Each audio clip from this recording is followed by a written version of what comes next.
Magandang umaga mga kahuan, narito na ating ulat panahon ngayong araw sa Pilipinas.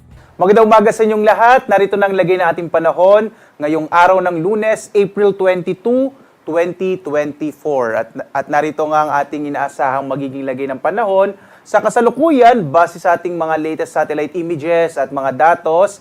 Meron tayong low pressure area pero nasa labas ito ng Philippine Area of Responsibility. Actually malapit ho ito sa equator at hindi natin ito inaasahang magiging bagyo.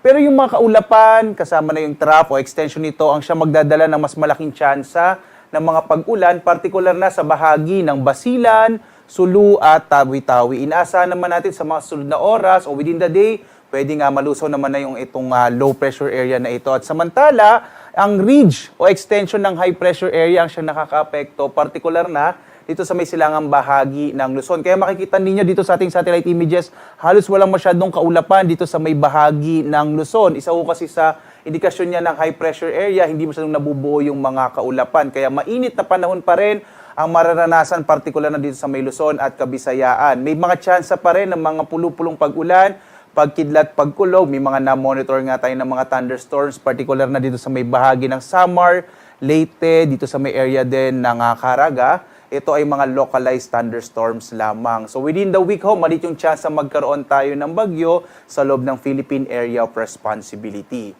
Tingnan natin dito sa Luzon, makikita natin ang lagay ng panahon kung saan pulupulong mga pag-ulan, pagkilat, pagkulog pa rin ang mararanasan sa malaking bahagi ng Luzon at mainit at tanghali pa rin ho ang ating maaring maranasan kung saan agwat ang temperatura natin sa lawag na sa 26 to 33 degrees Celsius.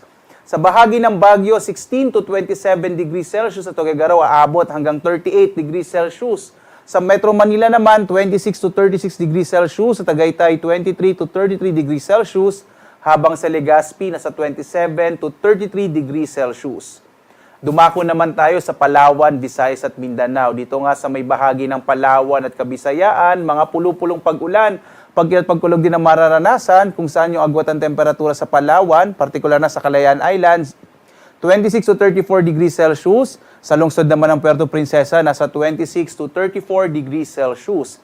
Sa Kabisayaan naman, dito sa Iloilo, ang agwat ang temperatura natin, 27 to 33 degrees Celsius. Sa Cebu naman, 27 to 32 degrees Celsius. Habang sa Tacloban, 26 to 33 degrees Celsius. Mas malaki naman yung tsansa ng mga pag-ulan sa may bahagi ng Basilan, Sulu at Tawi-Tawi, dulot nga nitong trough o extension nitong low pressure area habang sa nalabing bahagi ng Mindanao. Mga isolated rain showers and thunderstorms ang mararanasan. Agwat ang temperatura sa Zamboanga, 24 to 35 degrees Celsius din sa Zamboanga City. Sa Davao City naman, 25 to 33 degrees Celsius habang sa Cagayan de Oro, nasa 26 to 32 degrees Celsius. Para naman dito sa tinatawag nating heat index, mangyari po tayong bumisita sa ating website pag-asa.doc.gov.ph. Nandun yung kumpletong listahan ng mga lugar kung saan po nandun yung mga values ng heat index o yung mararamdamang init sa araw na ito at susunod na 2 araw. At narito naman, makikita natin, wala pa rin nakataas na gale warning. Ibig sabihin, ligtas pa rin pumalaot ang mga sasakyang pandagat at malilit ang mga bangka sa mga baybayin ng ating bansa. Hindi natin inaasahang magiging malakas yung mga pag-alon kaya ligtas na pumalaot yung mga kababayan natin. Iba yung pag-ingat na lang kapag meron tayong mga thunderstorms, maaaring biglang lumakas yung alon ng karagatan. Ang araw natin, sisikat, ganap na 5:38 ng umaga at lulubog, ganap na 6:11 ng gabi.